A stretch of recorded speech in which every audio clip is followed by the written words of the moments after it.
And now, from beyond our dimension, this is the JeffMara podcast. Here's Jeff. My guest is Maren, who had a near-death experience due to a lightning strike, which we're going to learn about and more.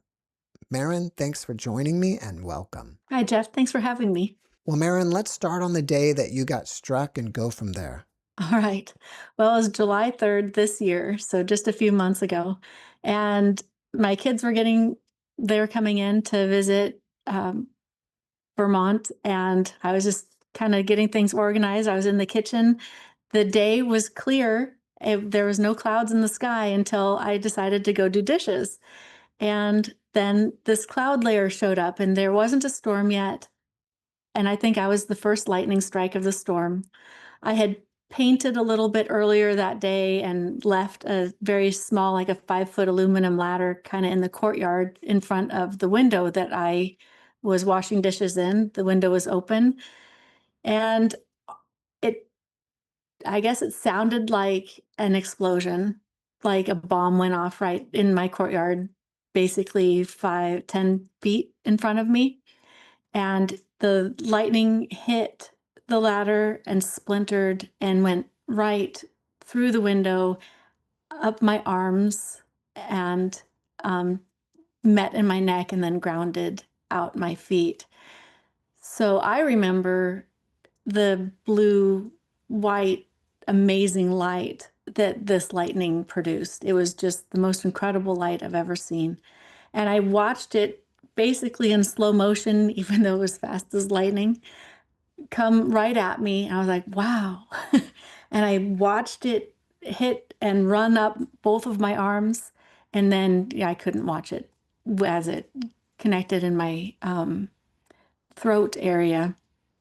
But I remember when it started traveling up my arms, all of a sudden I was just encompassed. I was inside this light that was indescribable. It was the purest blue, ethereal, clear light that it was just stunning. I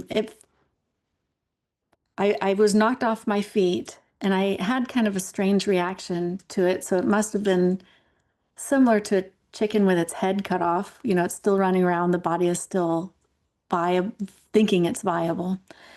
And I remember telling the person that was in the house with me, I don't remember this. This is what they told me, but I got up and I told the person, I was like, I was just struck by lightning. I think I've swallowed acid. It feels like I've swallowed acid and my tongue is heavy and it hurts. And that person thought I was kidding because I'm walking around, but they did say that it sounded like a bomb. So I called my sons and I said, I guess I told them, I said, did you pick up your brother from the airport? My other son, who's at Harvard, said, yep, I picked him up and we're on our way. I said, great. I was just struck by lightning. It feels like I've swallowed acid and my tongue is heavy and it really hurts. And I guess he called the person that was in the house and said, get my mom to the emergency room. And so we ended up going to the emergency room. I walked myself into the emergency room. I checked in. I gave them so this is all hearsay. I gave them my ID and insurance card, and I said, I was just struck by lightning. Feels like I've swallowed acid. My tongue is heavy and it hurts. And so they put me back into the room, gave me a shot of epinephrine, I guess, but then I coded immediately. My throat shut down. It swelled up. I had 2 to 3 degree burns going all the way down. And then they could not get a helicopter in to life flight me into Boston. So I had to do a emergency transport, like in an ambulance from my little town in Vermont into Boston, where I was in the ICU for several days. I coded again when I went into Boston, and I had a stroke code. And then I was in critical care after that for a couple other days after that. Waking up, I had absolutely no idea where I was. I had I don't know how to pronounce it correctly, but it's Cara Uno paralysis, which is a paralysis specific to lightning strikes. And that can last, like if you read about it, it can last anywhere from 15 minutes to days. And mine lasted 7 days. About 3 days in, my arms turned back on. So I had no use of my limbs.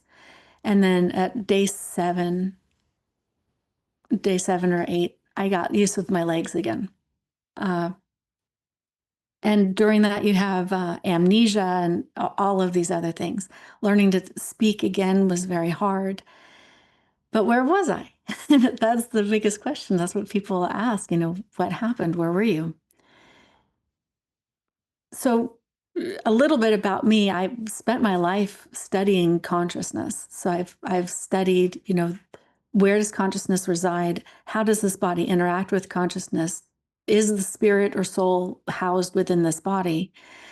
And through my study and research and life experiences previous to this lightning strike, I've figured out that the consciousness or your spirit doesn't reside within this body, but it uses this body as kind of an observational tool.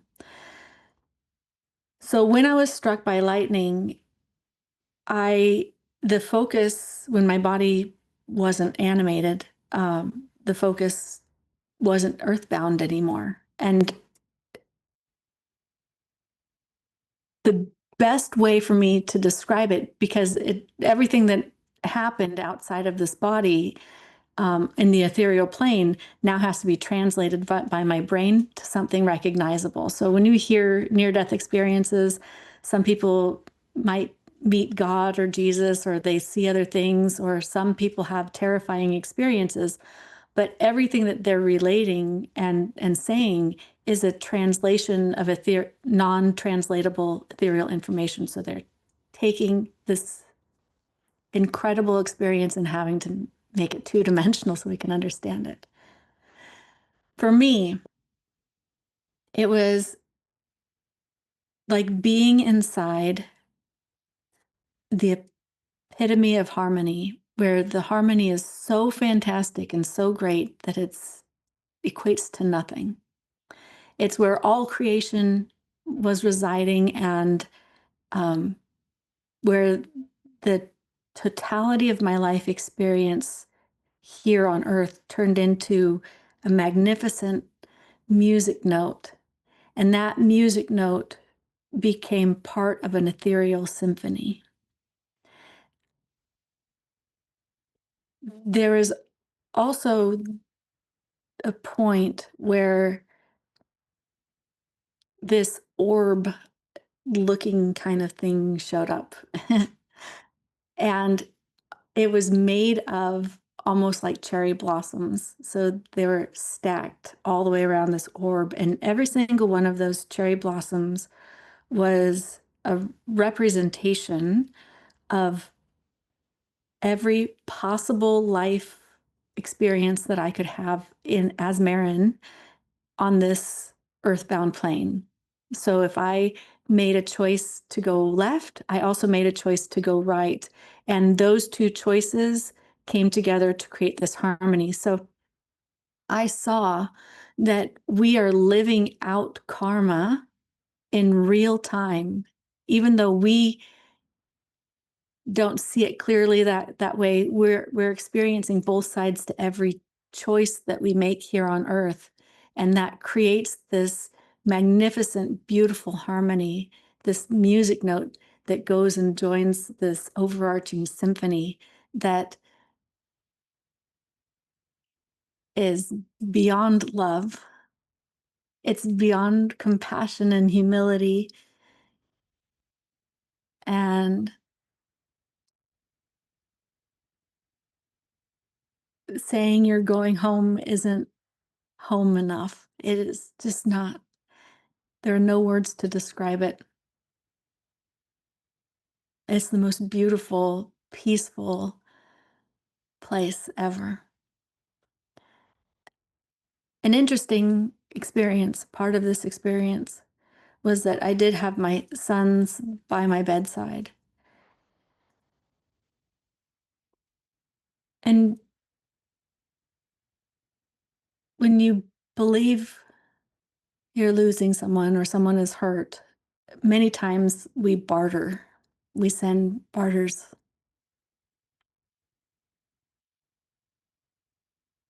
And those barters, we, on Earth, we have this veiling system. And the veiling system that everybody talks about is actually just created in our brains. And so when our brains lose the animation, the veiling system goes away. And where I was like on the opposite side of this veil. So I don't have a veil anymore. When I was in the ethereal space. And these barters behaved very interestingly when they hit that kind of that veiled barrier. So you have to think of it as kind of the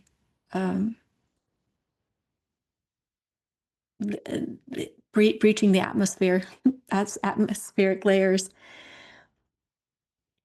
The bartering doesn't make it into the ethereal plane. None of that bartering, none of that pleading and begging makes it into the ethereal plane. But what does make it is the essence from what that bartering is derived from. The love is what makes it through.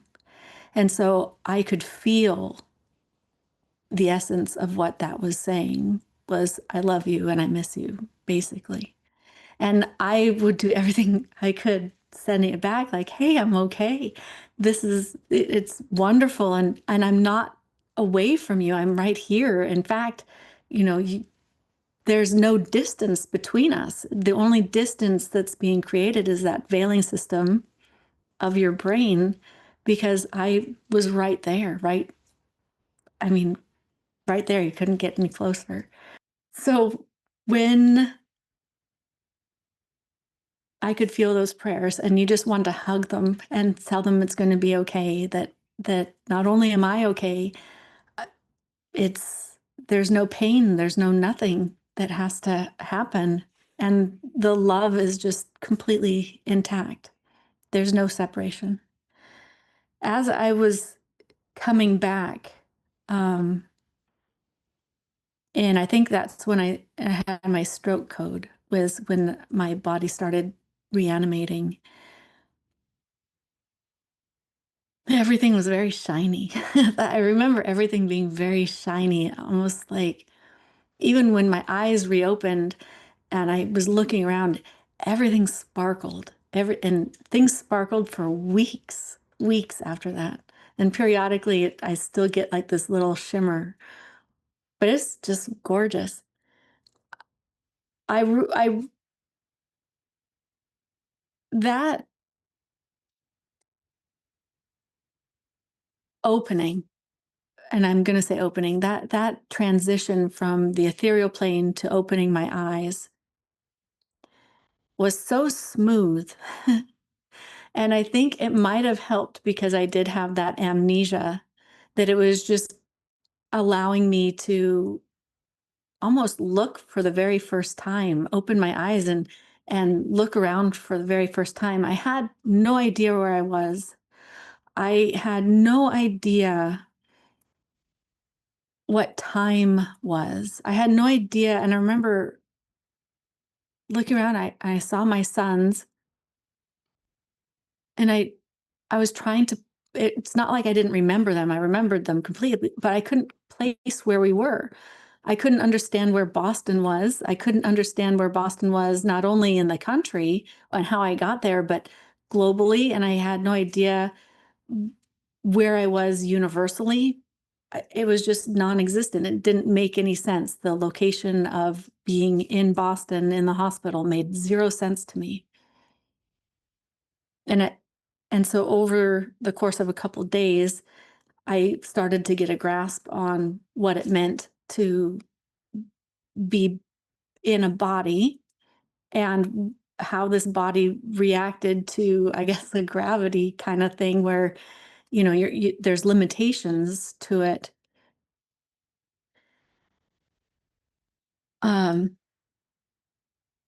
sorry, I'm just kind of playing it again in my head. I think not having time is really interesting, or looking at what time actually is, how we perceive time, and then the non-existence of time in the ethereal space, and how time here is actually a measurement tool. It's not linear. It doesn't go just point A to point B from birth to death. It allows us to move about this environment. Time allows us to walk around a tree so we can see the whole tree. Time allowed me to have a conversation, to um, interact with my environment, basically. But I still had a complete disconnect of what time was for weeks after this happening. I really had to kind of play the part of understanding what it meant. And for the longest time, my entire life, once my memory started re-engaging, it felt like all part of the exact same day. So my childhood was the exact same day that I'm living right now. There was no difference at all. I could just kind of turn around, and it's not like it was in the morning of that day. It was like at the exact same time that I'm having this conversation. I'm 5 years old standing next to my mom as she's making pasta in the evening. So it recalibrating, I think, was the most interesting, um and I'm going to say the hardest part, but it was also one of the most stunningly beautiful parts of this entire experience. We just met today, and with many guests, I don't know very much of their backstory at all, including yours. And I had no idea that you have been studying consciousness. Can you tell us a little bit about what you've been studying and what you've been up Sure. to prior to this? When I was a little girl, um, it's kind of a form of savantism, but it's basically where that veiling system that we were talking about, that it's in our brain, part of it didn't shut down all the way when I was very little. And so I saw a lot of things I probably shouldn't see or make a lot of sense. So at 5 years old, I'm writing about mitochondrial DNA. I'm talking about quantum physics, and, not knowing what it was formally, and describing these things and burying these letters and theories all over the place. So it's always been something that I have gravitated towards. As an adult, I wanted, late teen, early adult, I wanted to see, where do I live? Because I don't feel like I'm living inside this body. That wouldn't make any sense to have a spirit living inside this body. Something bigger is going on. There's something grander about our existence here on earth, and why we are here. It's not to go from birth to death and have these experiences, because that isn't a whole, total, and complete life. And I said, well, what's making that? So then I did start formally studying quantum theory and quantum physics, quantum mechanics. And part of those theories started matching the theories of my idea of what consciousness would be. And so I started taking quantum theory and saying, okay, if we apply these, all of a sudden we can prove two things. One, there is something far greater out there and a higher intelligence. And that's not talking about like our consciousness. That's talking about something by design. And I can prove that. And I can then also say, okay, with that being the case, in order for us to observe our life here, that means our life, we have to observe it. It means we can't be inside the third dimensional realm in order to experience our life, meaning our consciousness or our spirit has to be ethereal, and it has to reside outside of the third dimensional framework in order for us to have this life experience here. So I set out to study that. I did that for many years, and I've just recently started allowing myself to speak to it publicly. Do you have an academic background in this? I do have an academic background in a myriad of things, but mostly I realized that a a lot of the things academia was teaching once you get to a certain point kind of filter you down this parameter like it has very hard parameters. We don't, even though they're saying we're going to reach beyond the parameters, you're not reaching beyond those parameters because you're not looking outside of this third dimensional framework. And so I deviated from that, but I do talk academically. I do work with academia and I speak academically on these topics.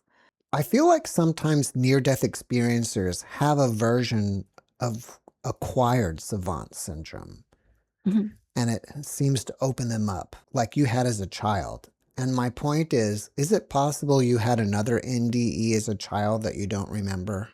I have had an NDE, but I did remember that, and that was post this anyway. So I was just kind of born this way. I do have an autistic mind, and with a savantism in it. So I just started seeing the world a little bit differently, I think, and as I was making sense of how I fit into the environment, and I'm not just talking home environment, but how am I fitting in on Earth? That played a big part in it. How do you define consciousness? Be more specific. Consciousness is a big thing. All right, let me ask you this. Do you think that our bodies and our environment collectively is a result of all of our consciousness or some type of creator consciousness? We do have a collective consciousness because that's what allows us to say, there's stairs and what a stair is and being able to move that. One of the biggest things we need to first look at is how tangible is this re- life that we're living, and everything is a hologram.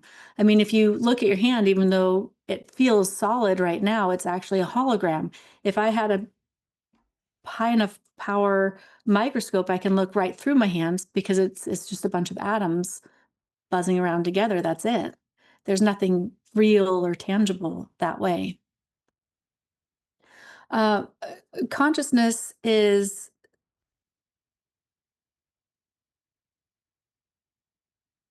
curious. I'm going to say consciousness is curious. There is a grand intelligence. There's a grand design out there, and if we were to look at consciousness being a symphony, and that's why I was speaking about that earlier, then every life experience creates a music note that becomes part of that symphony. And so in order for that symphony to play, we need to have music notes. But are people the only things that are making a music note? Not at all. Absolutely everything you see is a point of conscious observation. And that's really key um, to what is happening and pretty much a meaning of our life. The overarching symphony or the overarching consciousness was curious and wanted to see how, let's say we're talking about people here, these two entities, when combined, how they react, respond, and behave, and how they observe the environment, the third dimensional environment or Earth here. How do they do that? And so every single person on the face of this planet was wanted and desired, and the vantage point that that person gives is so unique, it can never ever be replicated again. Even if you are an identical twin, even if you are cloned, your each one of those is a unique existence. So there's only one of you, and you were desired and wanted to be to have your eyes seen through by consciousness. Uh, what is the consciousness doing? I can't get there because that's ethereal information. Really, that's an ethereal design. And so what I can do is wholly appreciate that each one of us was chosen by design to explore our environment. Every single tree by design has been created by consciousness to observe through that tree what life is like. And so if you look at different things, the whales and the trees and the bugs and the earth and rocks and whatever else, every single thing is an observation point for consciousness to see how it all comes together and plays together. Would you say that this consciousness that is looking through the eyes of everything is God? If we were to put a God in there, it would actually be outside of that realm. So it would be outside of that realm. So who is the consciousness that's living through us? So the consciousness that would be living through us, this is a good question. Again, everything that I'm going to be saying from right now is a theory, and it's going to have to be my best ability or guess on how to translate an ethereal information to something that we can digest.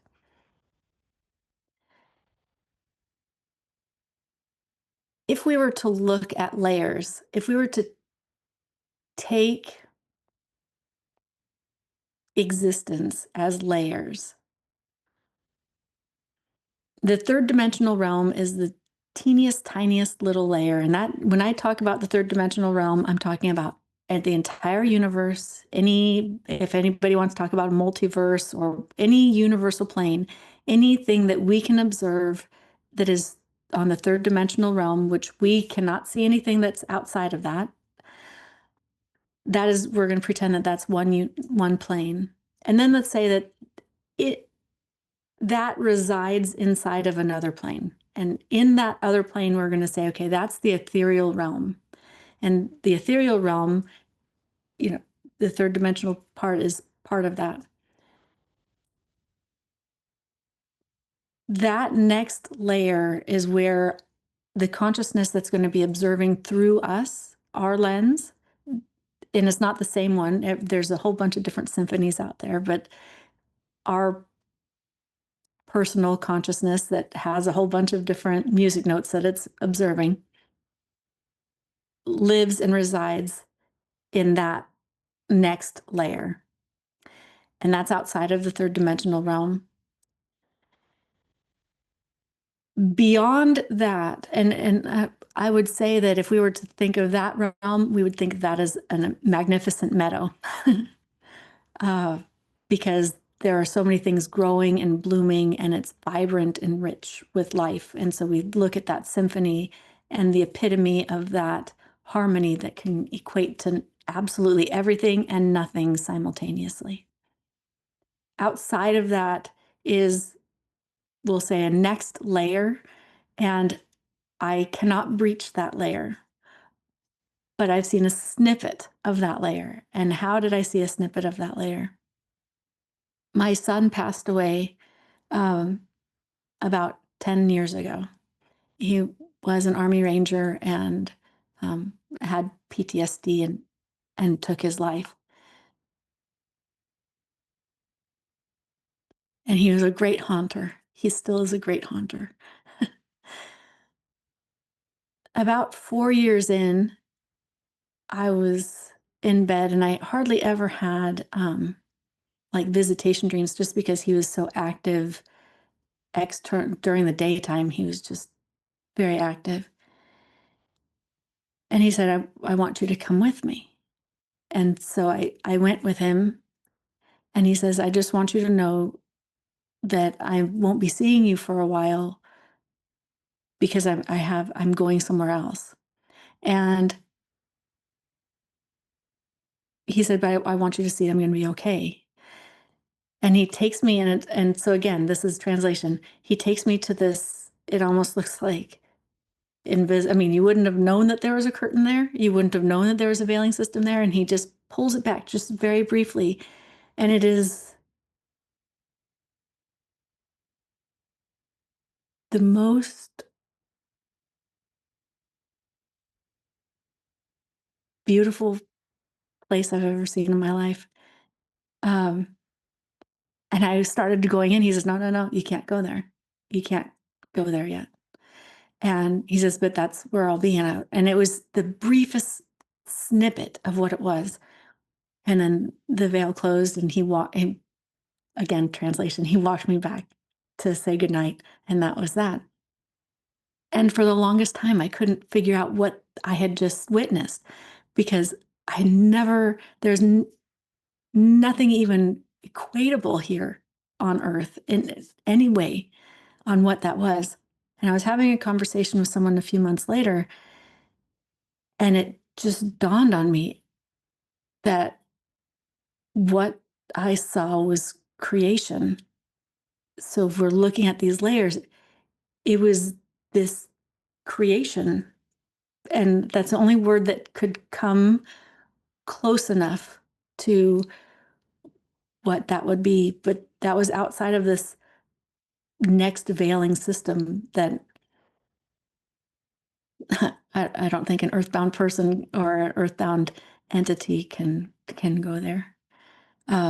So I am not formally religious, but I definitely believe that there is more and there is intelligent design behind all of this.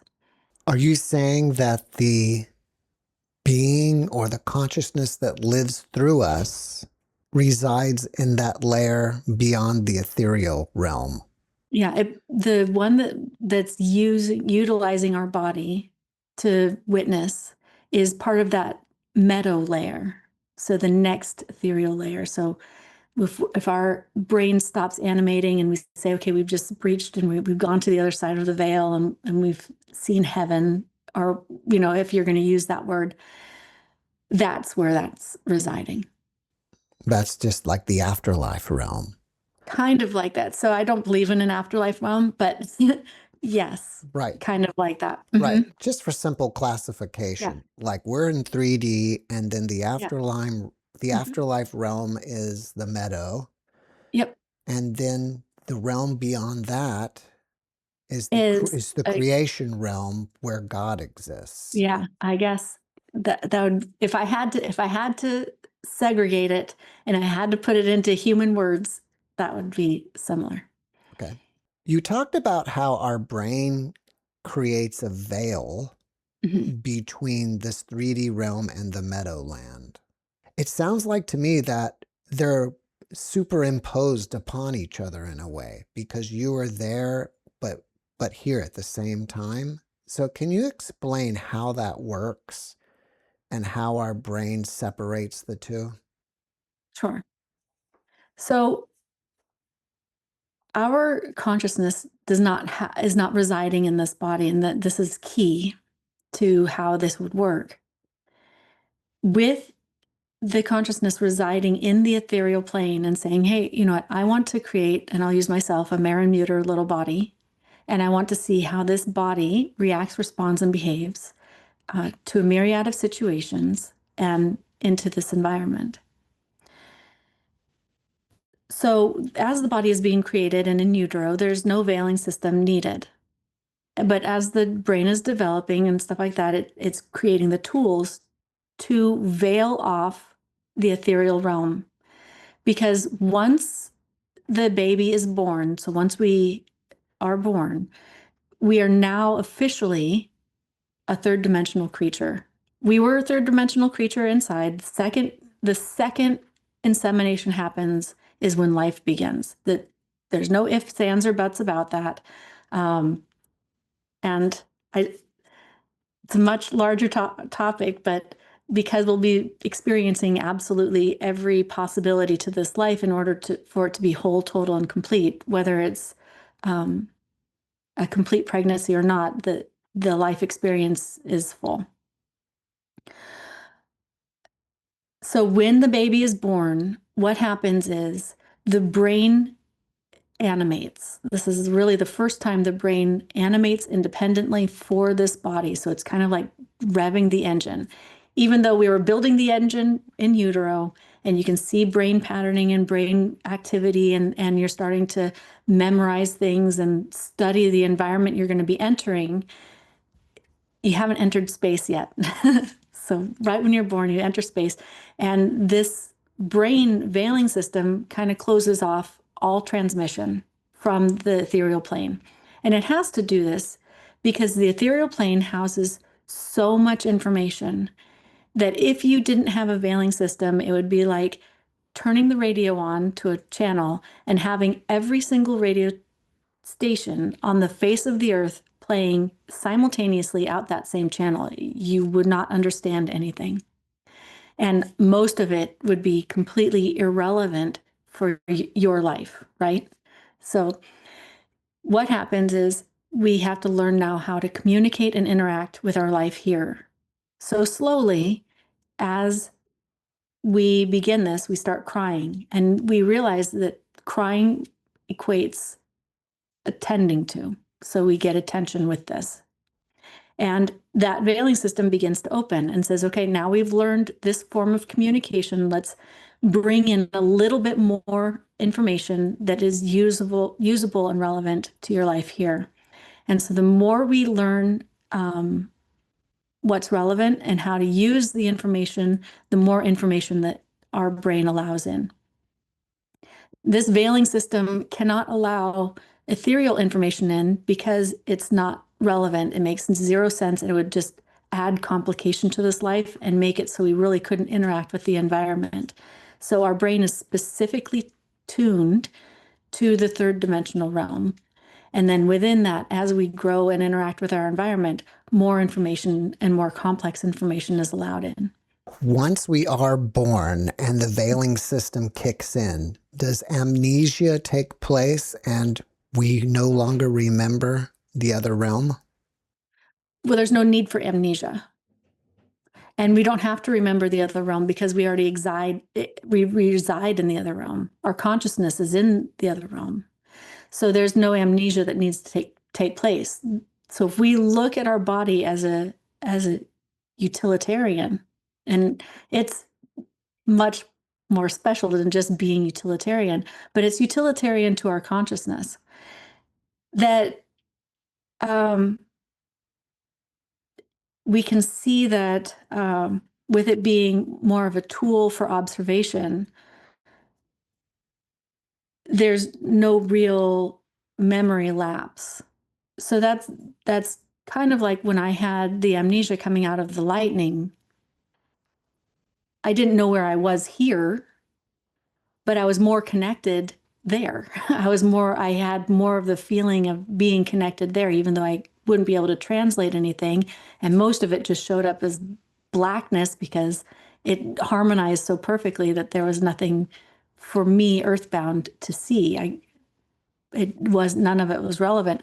And so I ultimately had to relearn and reorientate myself here. So none of that is lost. None of the connection to the ethereal plane is ever lost. The only thing we're doing is like tuning into the radio, and the radio is saying, okay, this is a clear signal. And so that's basically what's happening with our body and with our veiling system is we're just tuning in to the clear signal of the third dimensional realm specific for this body. So I guess you could say in the act of tuning into this realm, that's causing the amnesia of the other realm. I guess it could be. So, and then we look at, okay, well, there's children that all of a sudden have past life memories, and we'll use that where I would consider it an alternate life memory, not a past life memory, because it's not the same spirit. There's only one you, and there's only one observation of you ever.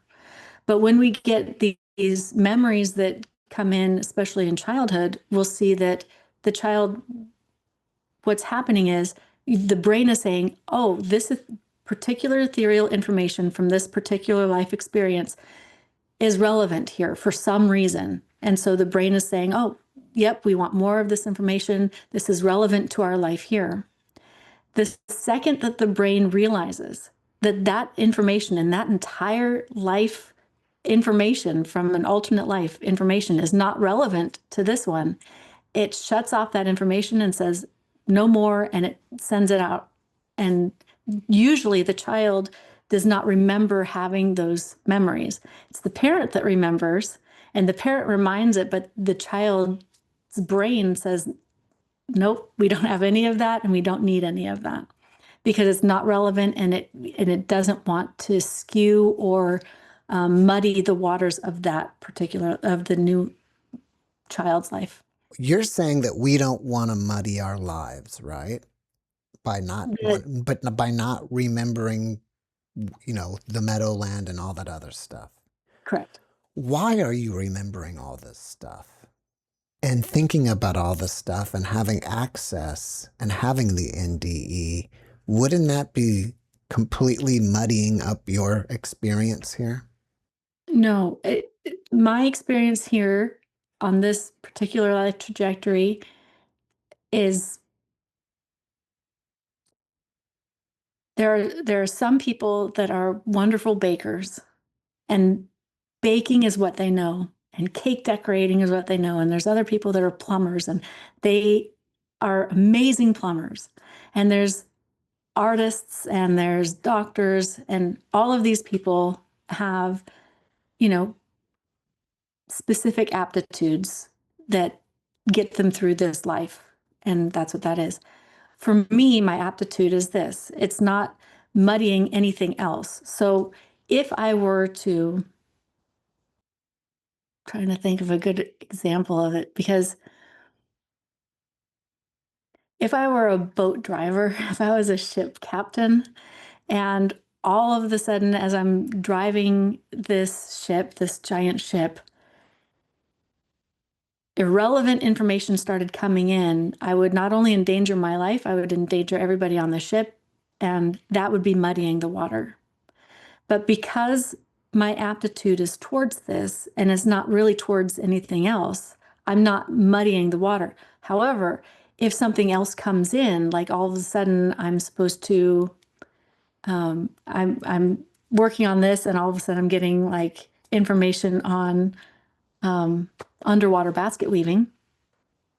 That underwater basket weaving, even though it's third dimensional and it's earthbound, would actually muddy what I'm working on. So it really has to do with our aptitude and what our interests are. And we can't, and even me, as I'm studying these things, I can't really let it,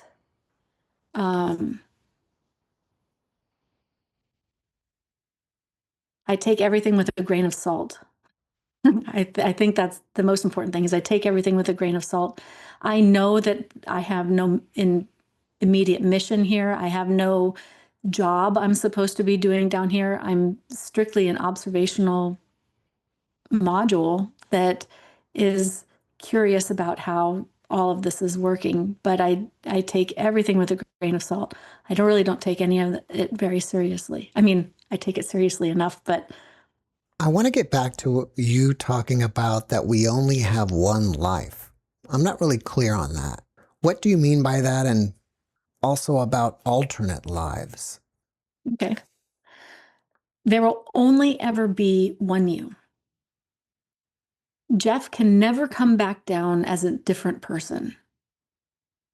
And you can never learn lessons that you didn't learn here in this particular life. So let's say I use this story, and it's the story of an apple. So there's this apple on a tree, and we're going to say that that's the life that somebody is living. And this apple has been everything. This apple was grown on the tree, and the farmer came and he picked the apple and he took a bite of the apple and he turned the apple into applesauce and apple butter and all of these, and apple cider, all these wonderful things. But before the apple died and was used all up, it never got to be an apple pie. So some people believe that now the little spirit of this apple goes up into heaven or wherever, the spiritual realm, and is lingering around, and all of a sudden another apple, or just another spirit in general, comes over and says, "Little apple spirit, you did such a great job. However, you never learned how to be an apple pie. So we're going to send you back down so you can learn to be an apple pie." And the spirit says, "Oh, okay. This little apple spirit, I'm going to go down and be an apple pie." So it jumps back down and is growing on the tree. And it's like, wow, this tree is so much warmer than where I was before. This tree is amazing. And the air is more humid. This is incredible. I can hardly wait to become an apple pie. And as it gets older, it's saying, gosh, I feel like there's something missing in my life. I feel like I have a mission I'm supposed to do, and I don't know what it is because it's been, you have the amnesia. As you come down here, you don't get to know what your mission is. And this apple spirit is saying, gosh, I know there's something I'm supposed to do. So it goes to a spiritual advisor. The spiritual advisor on this tree, and it goes over there. And the spiritual advisor is there listening, and he's like, I feel like I'm missing something. There's something wrong. There's something I'm supposed to do. My life does not feel full or complete or total. And the spiritual advisor finally looks at, and he says, well, you need to go and do these certain things. Work on either manifesting or, raising your vibration, getting more in tune with this, and say these certain mantras and practice this way and eat this way and all this kind of stuff. So the little apple spirit goes back and is working on all these things. And he wakes up, he's like, oh, I've got it. And he goes back to the spiritual advisor and he says, I know what I'm supposed to do. I need to become an apple pie. And the spiritual advisor says, that is absolutely amazing. That would be the most amazing. You'd be the first orange to ever become an apple pie.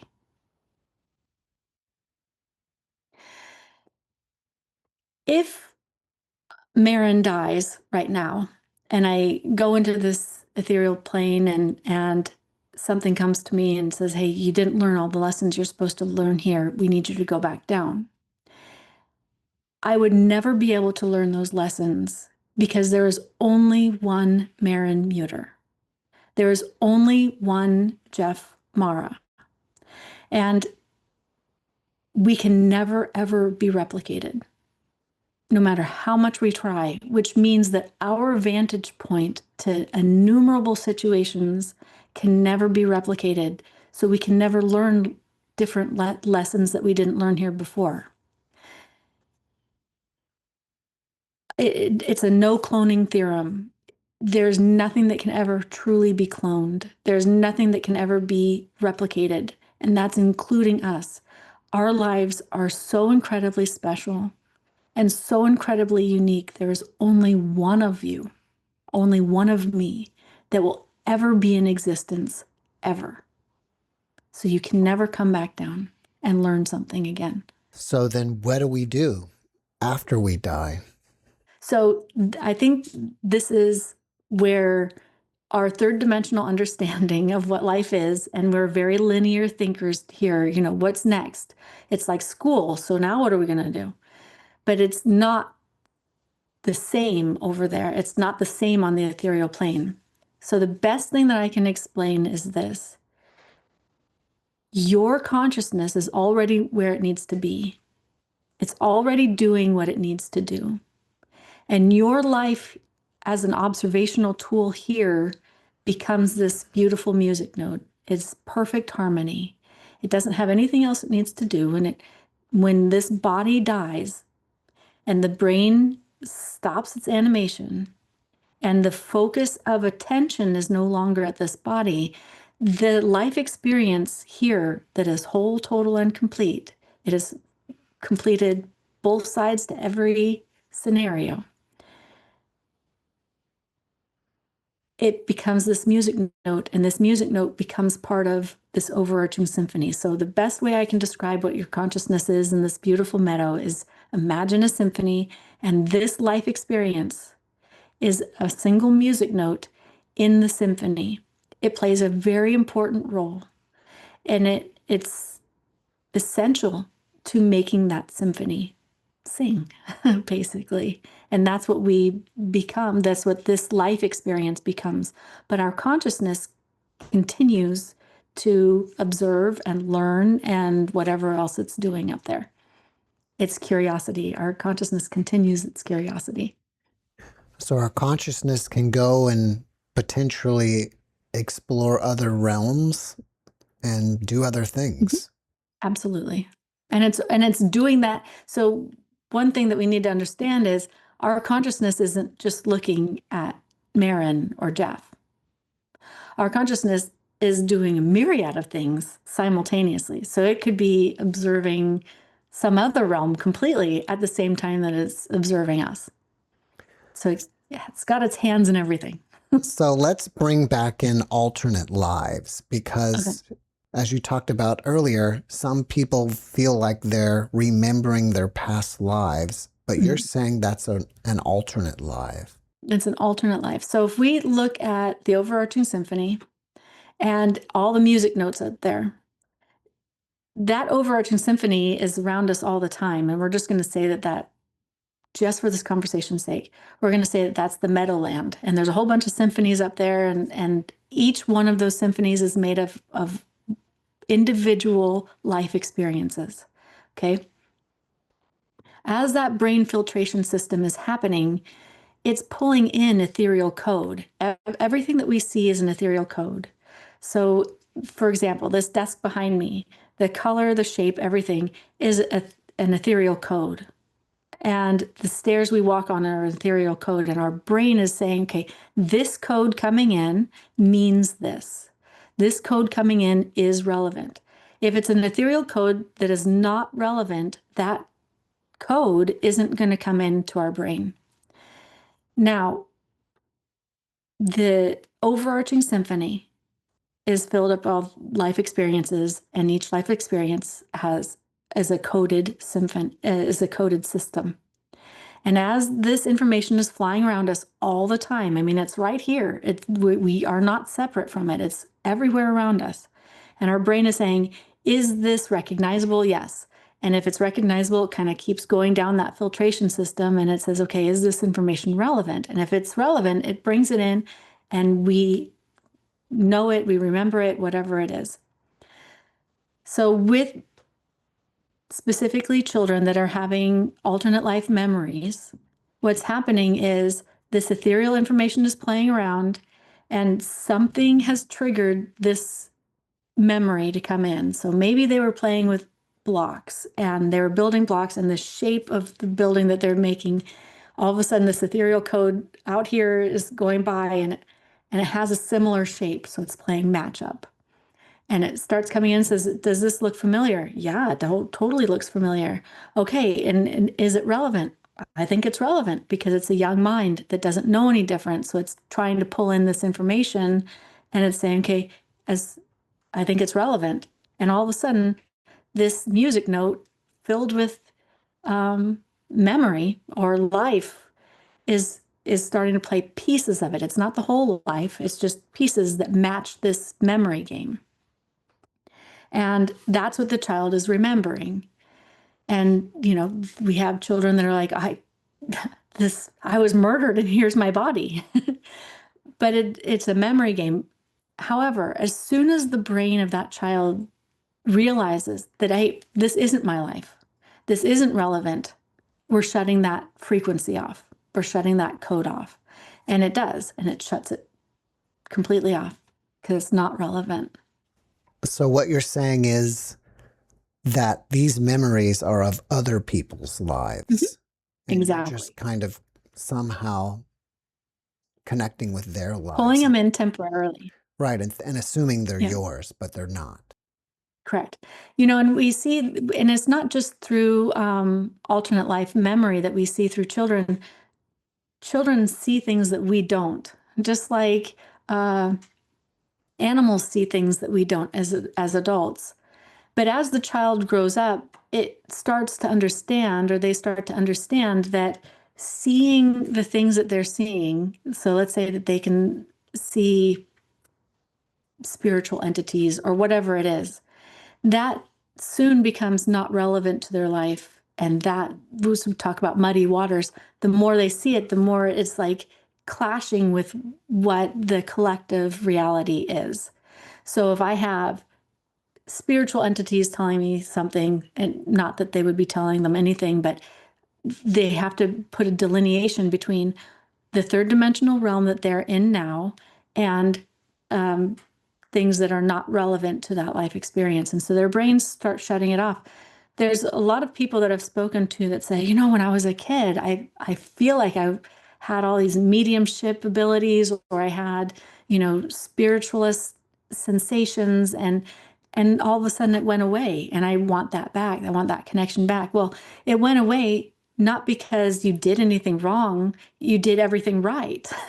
Your brain is a healthy, viable brain, and it realized, hey, that's not relevant to my life experience here. And it shut it off. During your NDE, you encountered an orb, right? Mhm. Who was that orb? So I have to be specific on this, or it was an orb shape.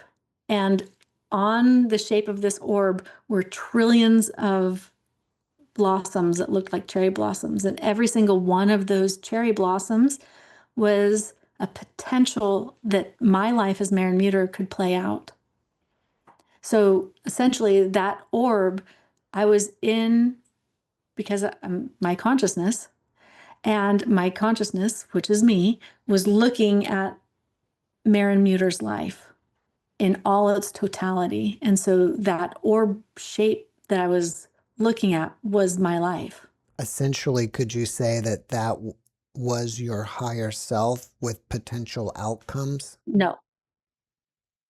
And I jump on no, because there is no higher self. I have no higher self. I have myself, which is the consciousness, and I have that consciousness that's observing life through this body. And this is where, quantum entanglement plays in and things like that. So earthbound wise, we could say, okay, it's utilizing forms of quantum entanglement to remote view through this body and experience this life stand. So I don't have a higher self. I have myself. I have a consciousness, but it's not higher. It is the same. It's like if you were in grade school in science class or in middle school, and you are using a microscope and you're looking through the microscope, and on the petri dish you can see all the cells playing out and moving around and things like that. Are you inside that petri dish in order to observe those cells, or are you outside utilizing this tool to observe the cells? Our body is basically that microscope that our consciousness is using.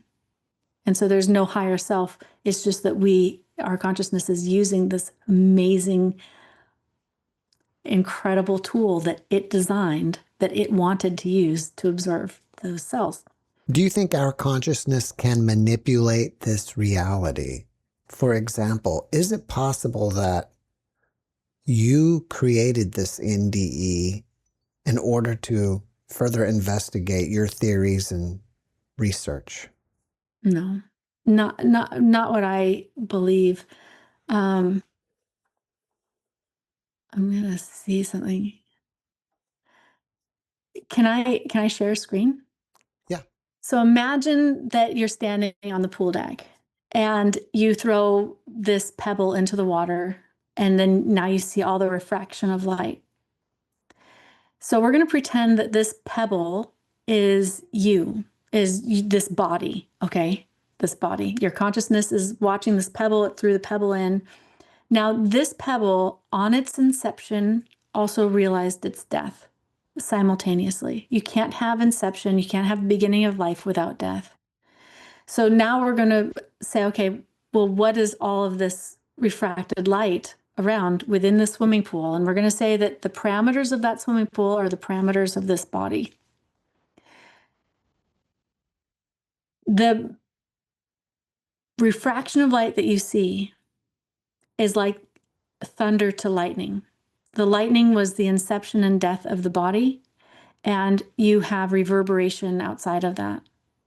Every single one of these light refractions that you see is a potential that this life experience, that this little body of rock is going to experience. That means on this particular trajectory, I am talking to JeffMara, and JeffMara is interviewing me. On its opposite side, JeffMara is talking to me, and I'm interviewing JeffMara. But you'll also see something else that's very interesting. As you see where the refraction of light is branching, you could say that one of those branches could be an NDE point, let's say. So you died and you also continued. You are going to be experiencing, this rock is going to experience every possible death that is possible for this rock. And it is going to experience every side to every choice that it has ever had. I do have a book that explains this a lot easier, and I have a second book on it as well. But your consciousness, because it's not inside this rock, gets to see all of the potentials of this life play out. This rock, now we're going to pretend this rock, which is our body, and it's not going anywhere. We can see that this rock has not moved, and our body literally is the exact same body. It's not going into a different universal plane in order to do this. It's happening simultaneous right now. So if we were to look at superposition, a particle can be in multiple places simultaneously, the exact same particle. We have to remember that we're no bigger than a particle, and so we can behave, our body behaves like a particle. So we're going to pretend right now that this rock has a trillion sets of eyes, and it is observing every single one of these potentials just as real and as tangible as this particular one feels that I'm talking to you on. The one that is the opposite of this version of this trajectory is just as real and as tangible, and our conversation would be saying, yeah, it's just, no, but I'm the only trajectory that's going on. So each trajectory believes that it's the only one that this rock is experiencing. Our consciousness that's standing on the pool deck, though, gets to see all of it simultaneously at the same time. When we look at time relevance, now this is where the swimming pool comes into play, and our body comes into play. So now we have parameters. Our body is organic. It's not meant to last forever, and it will not last forever. It's organic material. It's meant to cease. So this doesn't play out for eternity. With time being the way that it is, and you throw a rock into a swimming pool, you cannot have a refraction of light next to the rock and not have it at the pool's edge. And you cannot have refraction of light at the pool's edge without it being next to the rock. Once the refraction of light is in the pool, it's in the pool and it's everywhere. And that means that every single death ends at the same time. So if we have a death in utero, if we have a death at 6 years old, if we have a death at 108 years old, it actually ceases at the same time. There's no difference in time that way.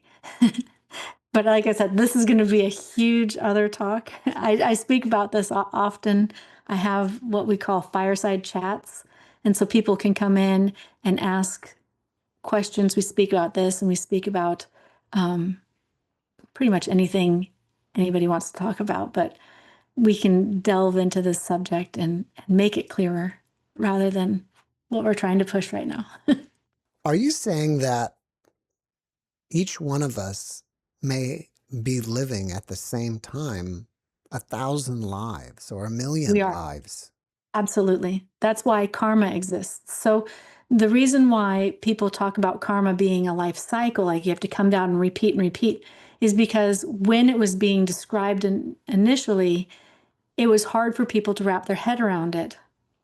It was hard for people to understand that we're doing it simultaneously because you can't see it. But in order for us to be a third dimensional creature means that we have to have third dimensional sides. So we have to live out the totality of this life, which means the karma, we're living karma out instantaneously. We're living out 1,000, 1,000,000 different trajectories right now in order to create a whole, total, and complete life. And that's what's happening. So and we see things two-dimensionally. So we see things very linearly because through the telescope or through the microscope, we see things very linearly because we're inside the third dimensional framework, which makes it a necessity for our consciousness to live outside of the third dimensional framework, or we would not be able to exist. So in order for us to exist, we have to be observed. And in order for like my body to exist, it has to be observed by my consciousness. And that consciousness cannot reside inside the third dimensional framework. But because we're inside the third dimensional framework, we can't see the totality of the third dimensional framework. That's why we can't see inside of a tree. There is an inside of a tree, but we can't see it because we're inside 3D. So we can only see 2D. And so in order for us to see 3D, our consciousness has to be outside of it. Why do you think information like what you're providing us is becoming more available at this time? Is it because the consciousness itself is evolving, or it's just, it's just another experience out of the millions that we're having, just something that makes it a little more interesting? So for the most part, I don't think that our consciousness is evolving. But what I do think is that we have more access to each other. Where previously, the reason why I hid these letters and these theories and buried them in mason jars all over the place was because people didn't want to hear it. And it went against what a norm was. And it goes against what makes people comfortable. So with the advent of the internet, all of a sudden, at the beginning of the internet, people were just testing the waters, let me throw this out there and see what someone says. And all of a sudden people started saying, oh, I have that experience too. And it became this place where information or experiences were whispered, carefully with select people that would believe them, or not even believe them, just humor them.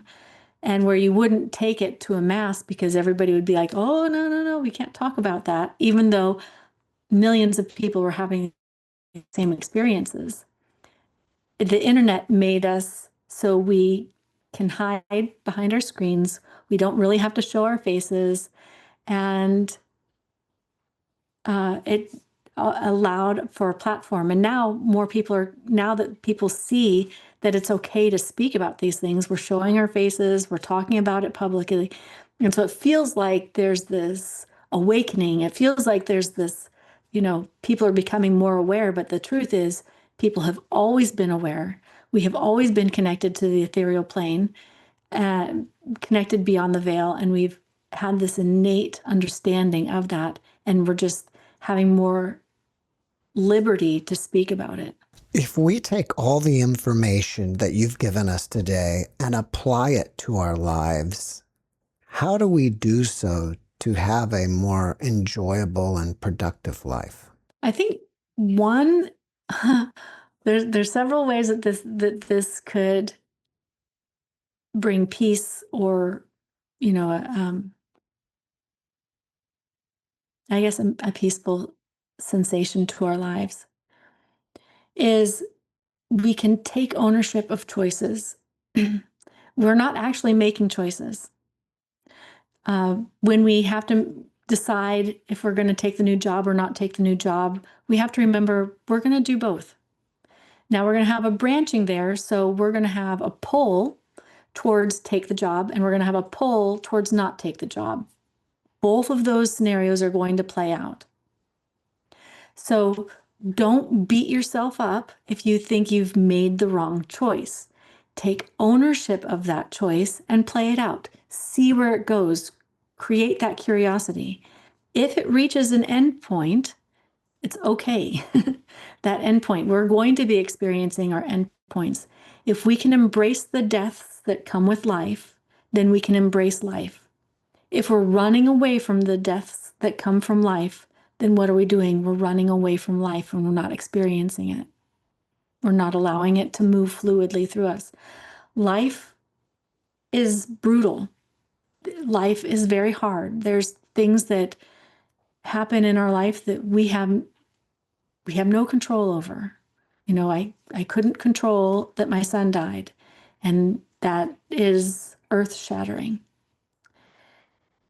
But it's a relief to also know that there are trajectories happening where I have continued on with my son in my life, and we've played that out. And in those trajectories, he's going to hit spaces where I've died, and it's hard for him. Earlier from what you were saying, I thought that whatever age we die, we will die in all the multiverse of our lives, of all of our millions of life. We're always going to die at that age, whether it's 4 years old or 50-year-old, right? Are you saying that, or you're not saying that? Mm-mm. Okay, then I misinterpreted what you were saying. Okay, so I have a spiral notebook here. Yeah, we were talking about it when you were Yeah. at the pool, and you were saying Yeah. that when So- the light hits the edge of the pool, that's the end. So I interpreted it as whatever age at all times. Yeah, so the age you'll you be die dying is- at all those ages. You'll die at 108 and you'll die at 4 Oh, so it's all- simultaneously. oh, okay. So this is where time works differently than we have been taught. Okay. So let's say that this is the span of our, people say we have this straight line of life here. And we'll say this is that 6-year-old life that we were talking about, and this is that 108-year-old life that we were talking about. The only thing that is different between this 108-year-old life and this 6-year-old life is life experience, the number of experiences that it has had, and the natural degeneration of the body and all that kind of stuff. But in reality, what's happening is when we're 6 years old, it feels like that 6-year-old year takes forever. Where it is a lounging 6 years. We have lived 6 years, and it feels huge and it feels enormous. And 108 years old, it feels like a flash. It feels like our life went away in a blink. And this body, this life experience is going to die at the same time that 6-year-old lounging around had the same, I'm taking this with a grain of salt, the same amount of time on Earth as the 108-year-old did. And so all of these trajectories that we play out, we're going to be dying in utero, we're going to be dying, at birth, we're going to be dying 1,000 deaths, just to go with every 1,000 trajectories. Many times people have new abilities after their NDE, whether they become psychic or see UFOs or whatever. Mm-hmm. Did you notice anything like that for you? No, I think my brain has always been kind of what it is. And so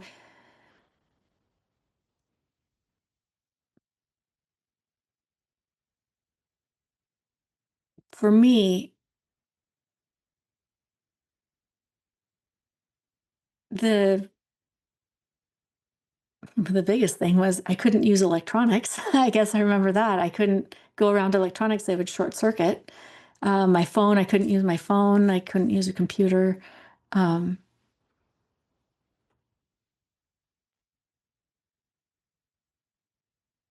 I guess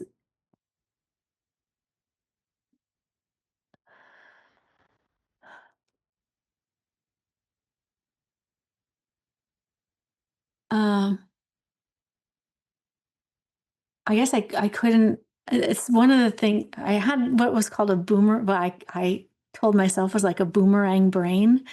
And whenever I was speaking to somebody and they were talking about a choice, or when I was thinking about a choice, but mostly when somebody else was talking about a choice, what I would see is it was almost like they were talking about the choice and the choice was back here. And then right when they were done with their sentence, they let go of this slingshot or this boomerang and it flew out and it showed me all of the different trajectories.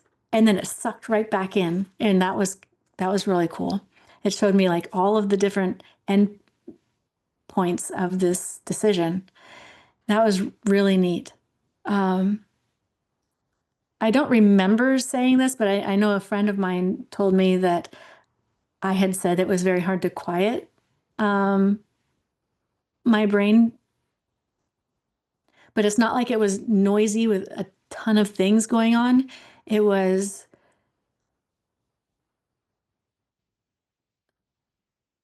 that it was kind of like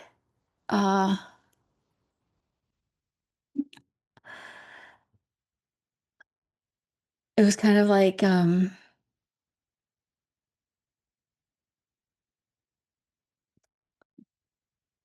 I don't want to use the word downloading. It was like just having no filter. It was like having no filter, and that felt noisy to me. And it's not like it bothered me, it just felt noisy. Our brains change throughout life anyway. And so if we had a near-death experience and something changed, it's just a natural physiological aspect of it. It's not because they're more in touch. Again, we're all just as equally in touch to the other side of the veil as each other.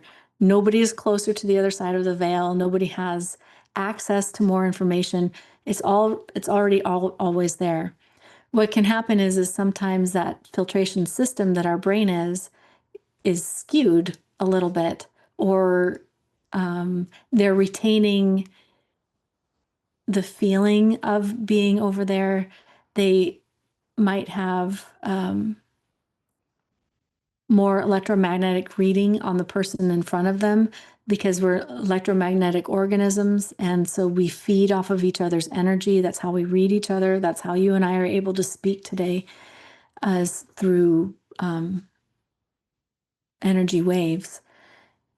So when somebody dies, they might come back with a recalibration of the filtration system.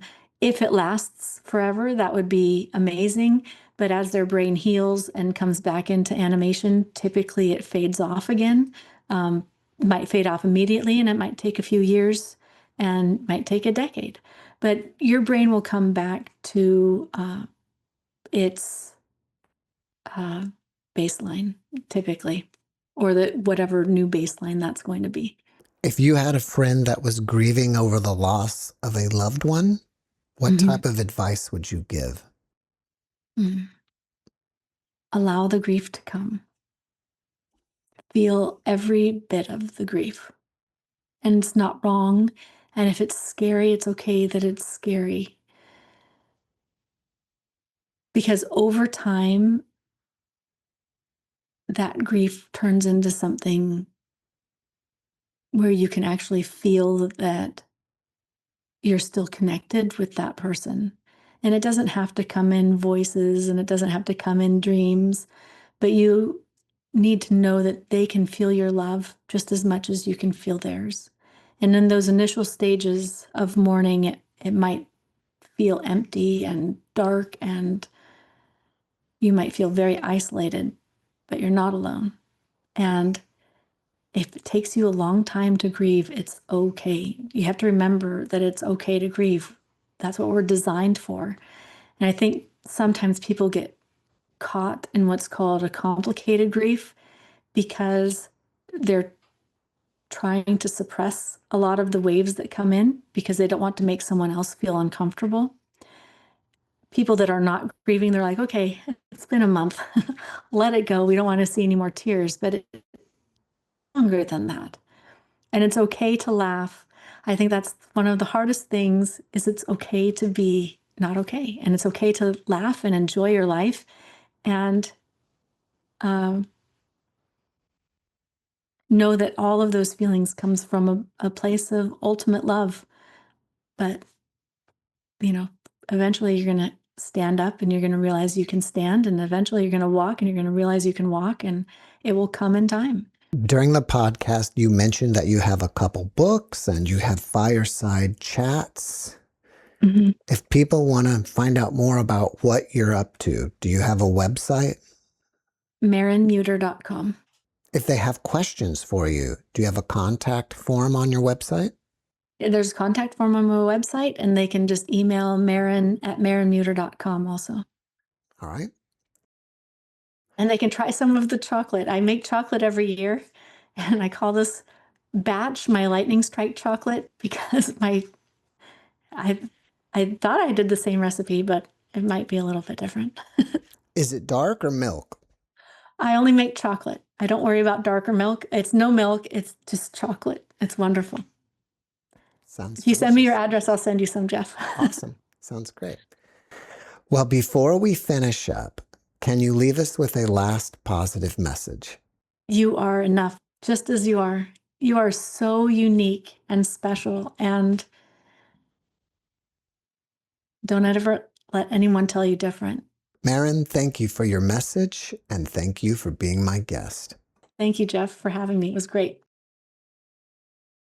Thanks for watching the JeffMara podcast. I really appreciate you. Another way to show support is through YouTube memberships. And if you do, there are loyalty badges and other perks depending on your level of membership. All you need to do is click the join button underneath the video to find out more. Thank you for your support.